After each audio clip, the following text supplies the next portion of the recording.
बिस्मिल्लाहिर्रहमानिर्रहीम। अस्सलाम वालेकुम। पोते की महरूमी विरासत। सवाल: दादा की ज़िंदगी में अगर किसी का बाप मर जाए तो पोते को विरासत में से कोई हक नहीं पहुंचता। यह मशहूर शरई मसला है जिस पर इस वक्त हुकूमत की तरफ से अमल हो रहा है। इस बारे में मुख्तलिफ मसलक क्या हैं और आप किस मसलक को मज़ाज इस्लामी से करीब तर ख्याल फरमाते हैं? अगर आपका मसलक भी मज़कूरा ही है तो इस इल्ज़ाम से बचने की क्या सूरत है कि इस्लामी निज़ाम जो यतीम की दस्तगीरी का इस कदर मुद्दई है, एक यतीम को महज इसलिए दादा की विरासत से महरूम करार देता है कि वो अपने बाप को दादा की वफात तक जिंदा न रख सका।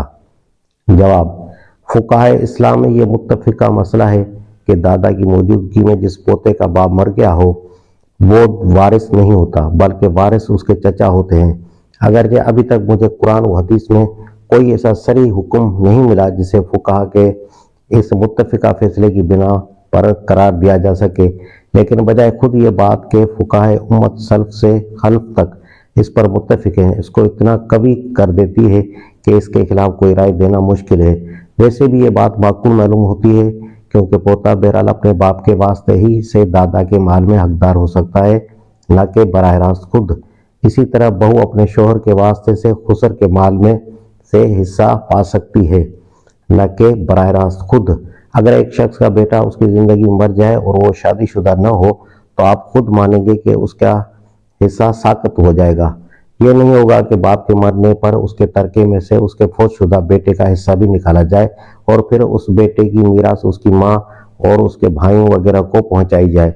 इसी तरह अगर उस फौतशुदा लड़के की कोई बीवी मौजूद हो तो आप खुद मानेंगे कि वो अपने खुसर के तरके में से हिस्सा पाने की मुस्तहिक नहीं है, कतई नज़र इसके कि उसका निकाह सानी हुआ हो या न हुआ हो। फिर आपको क्यों इसरार है कि सिर्फ उसका बेटा मौजूद होने की सूरत में उसका हिस्सा साक़त न हो बल्कि वो उसके बेटे को पहुँचे? रहा यतीम की परवरिश का सवाल, तो शरीयत की रूह से उसके चचा उसके वली होते हैं और उन पर उसका हक है वो उसकी परवरिश का इंतज़ाम करे। मेरी शरीयत ने वसीयत का हुक्म इसीलिए दिया है कि अगर कोई मरने वाला अपने पीछे माल छोड़ रहा हो और उसके ख़ानदानों के कुछ लोग मुस्तहिक मौजूद हैं तो उनके हक में वसीयत करे।